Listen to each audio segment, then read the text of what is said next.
Very good morning to you. Welcome to the third episode of In the Search of Vole. तो दोस्तों, जैसा कि मैं आपको बता रहा था कि मैं अपनी कांवड़ यात्रा के लिए हरिद्वार के लिए जन शताब्दी एक्सप्रेस से निकल पड़ा।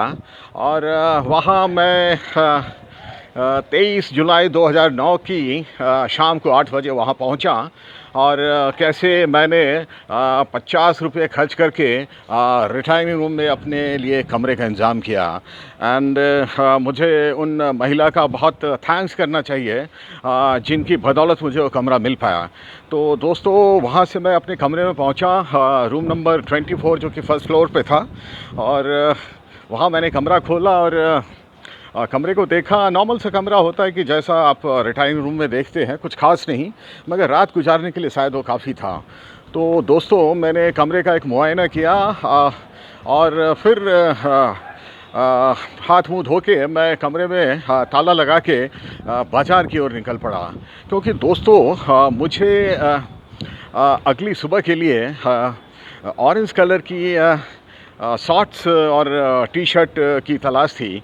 क्योंकि आपको पता है कि ये जो कांवड़ यात्रा है उसके लिए ये ड्रेस कोड है। आपको ऑरेंज कलर की ही कपड़े पहनने पड़ते हैं और ऑरेंज कलर का ही कांवड़ अपने कंधे पे रखना पड़ता है। तो दोस्तों, अब समस्या ये थी कि मेरा वॉलेट कहीं गिर चुका था। अब मेरे पास 350 रुपये थे, जिसमें से 50 रुपये मैं उन महिला को दे चुका था। तो मेरे पास 300 रुपये और कुछ चेंज बचा हुआ था और उसमें मुझे मैनेज करना था। मेरे पास ना कोई कार्ड था, ना कोई और दूसरा साधन, और ना मैं वहाँ हरिद्वार में किसी को जानता था। तो अब समस्या थी कि मुझे 270 किलोमीटर पैदल चल के कांवड़ लेके जाना था। और अभी मुझे कांवड़ भी ख़रीदना था अगली सुबह, और 4 दिन का खाना पीना भी था। तो मैं तो समझ नहीं पा रहा था कि ये संभव होगा नहीं। मगर दोस्तों, जो चीज़ें संभव होती हैं वो तो कोई भी कर सकता है, मगर जब चीज़ें असंभव हो जाती हैं तो मज़ा तब आता है।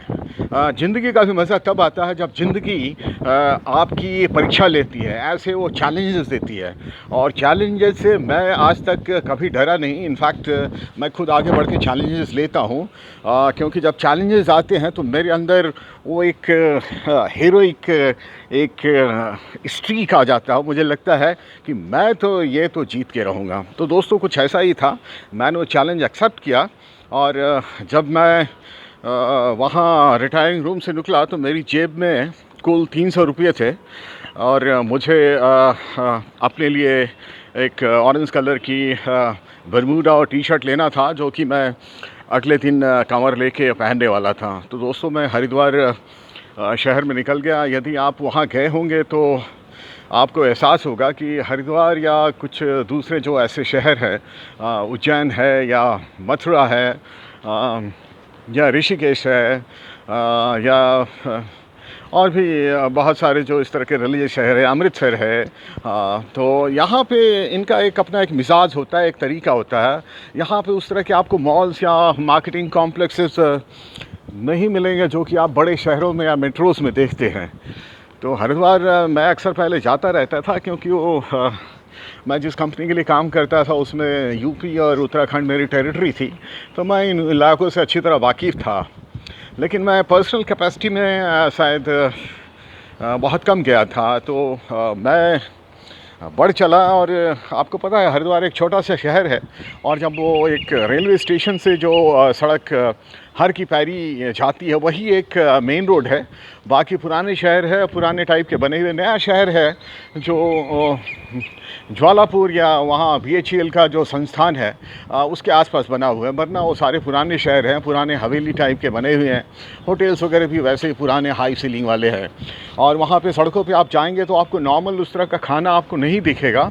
आपको हलवाई टाइप के वो लोग दिखेंगे जो समोसे पकौड़े छान रहे होते हैं, और कुछ ढाबे होते हैं जहाँ पे वो वहाँ तंदूर लगा होता है और जिसमें वो रोटियाँ वो बनाते रहते हैं। और एक दूसरा चूल्हा होता है जिसके ऊपर कुछ सब्जियां या उस तरह की चीज़ें जो ऑर्डर करते हो वो बनता रहता है। और अंदर 8-10 टेबल्स और चेयर होते हैं, वो बैठते हैं, छोटे छोटे रेस्टोरेंट होते हैं, कोई ज़्यादा फैन फेयर नहीं होता है। तो मैं से बाज़ार से गुजरने लगा और वहाँ पे वो ड्राई फ्रूट्स वगैरह, वो ख़ास करके सूखे हुए जो सेब होते हैं और दूसरे जो मसाले होते हैं, बोरियों में रख के दुकान के सामने सजाए रहते हैं, और बहुत सारे ये डेकोरेशन के सामान वगैरह भी रहते हैं। और पूरा बाज़ार को उन्होंने पूरा एक सजाया हुआ होता है।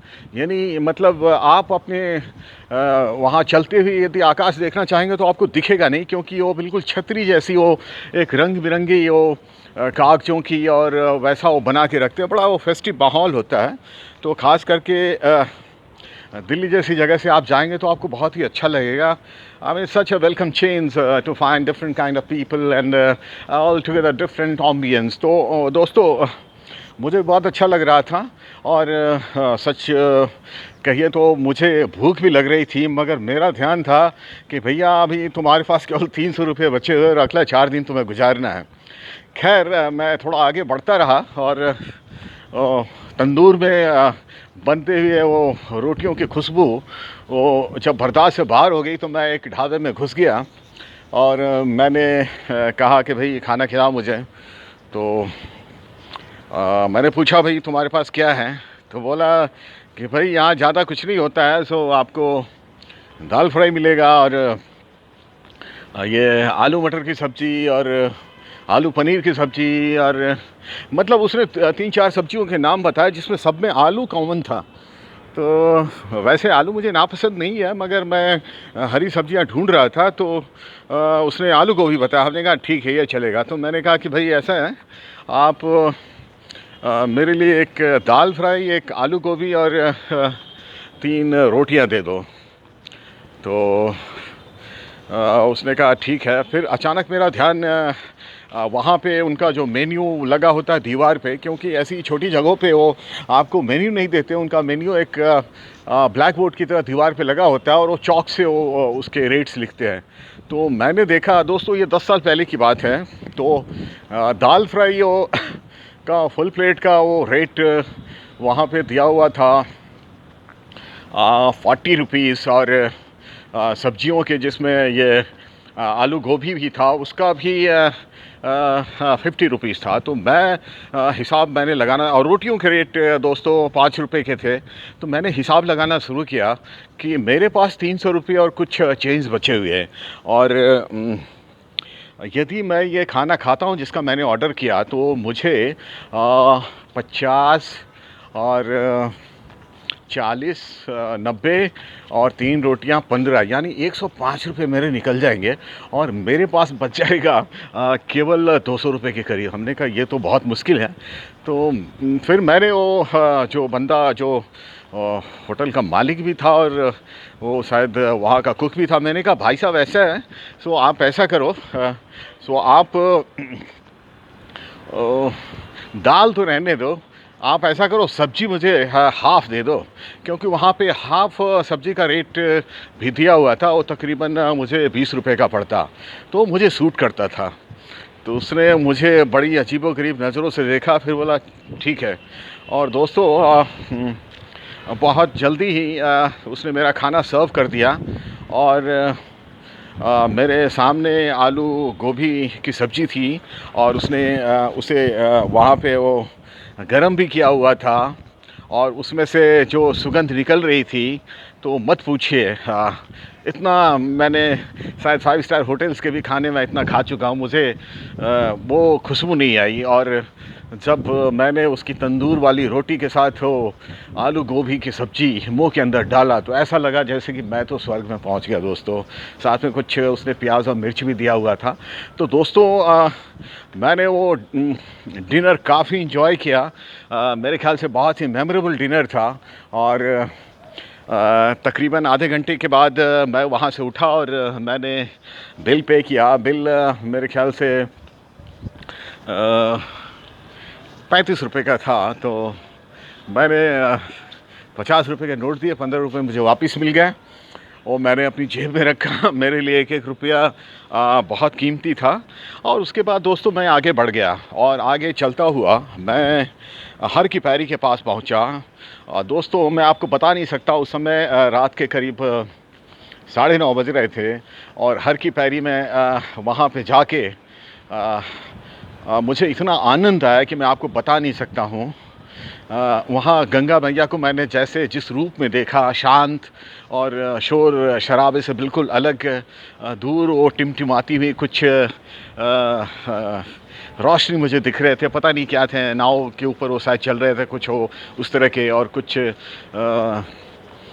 ख़ास करके वो गंगा जी के दूसरी ओर शांत रहता है, क्योंकि हर की पैरी की ओर साइड जो होता है वहाँ पर एक बहुत बड़ा रेस्टोरेंट है क्वालिटी का, और वो काफ़ी बड़ा रेस्टोरेंट है, और मोस्टली जो तीर्थयात्री या जो टूरिस्ट होते हैं वहीं पर जाके खाते हैं। बहुत ही बड़ा रेस्टोरेंट है और मैं अक्सर कई बार वहाँ पहले भी जा चुका था, मगर इस बार जाने की हिम्मत नहीं थी, मैं बिल्कुल करता था। एनीवे, तो मैं वहाँ जाके बैठ गया और हर की पैरी में आगे जाके वहाँ पे कई ब्रांचेज़ होते हैं जहाँ पे आप जाके गंगा जी के वो दर्शन आप कर सकते हैं। वहाँ जाके मैं एक जगह बैठ गया वो और वहाँ पे मैंने पाँव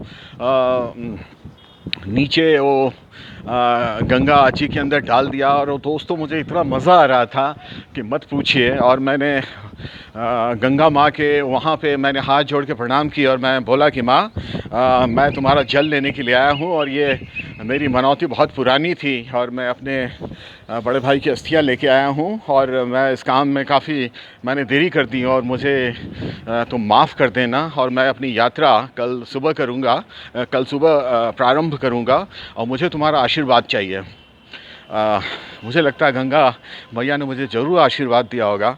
और उसके बाद दोस्तों, मैं वहाँ से वापस रिटायरिंग रूम में आ गया, और इसकी कहानी फिर मैं आपको बाद में बताऊंगा कि वहाँ पे रिटायरिंग रूम में 23 जुलाई 2009 को मेरी रात कैसी गुजरी, क्या मैं सो सका, क्योंकि अगले दिन मुझे अपनी ज़िंदगी की one of the most important journey शुरू करनी थी, स्पिरिचुअल जर्नी, जिसका अनुभव मुझे पहले ज़्यादा नहीं था।